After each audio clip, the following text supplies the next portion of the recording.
আমাদের দেশে অনেকে বলেন যে রাস্তা থেকে কোনো কিছু কুড়ানো হারানো কোনো জিনিস যদি আপনি উঠান, কারোর হারানো কারোর পড়ে গেছে আপনি উঠাইছেন, তাহলে যেটা উঠাইছেন ওটা ডবল দিতে হবে। এরকম একটা মাসালা আপনারা শুনছেন না শুনেন নাই? এই মাসালাটা কেউ একজন বানাইছে যাতে করে কেউ ভয়ে আর কারোর টাকা পয়সা না তোলে। নেক উদ্দেশ্যে কিছু জাল হাদিস তৈরি হয়েছে, তার মধ্যে এটা একটা, বুঝতে পারছেন?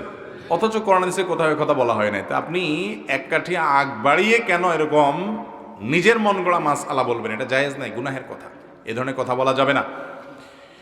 যদি রাস্তায় কোনো কিছু পড়ে থাকে দেখেন আপনি, জিনিসটা যদি খুব তুচ্ছ হয়, সামান্য হয়, ধরেন কথার কথা 2 টাকার কয়েন, এটা যার হারাইছে সে আর এটা খুঁজতেও যাবে না, আপনি জানেন খুব সামান্য জিনিস, তাহলে সেটা আপনি নিজে গরিব হলে গরিব খেলেন বা কোনো গরিবকে আপনি দান করে দিলেন। আপনি নিজে গরিব হলে আপনি নিজে খেয়ে ফেলতে পারেন।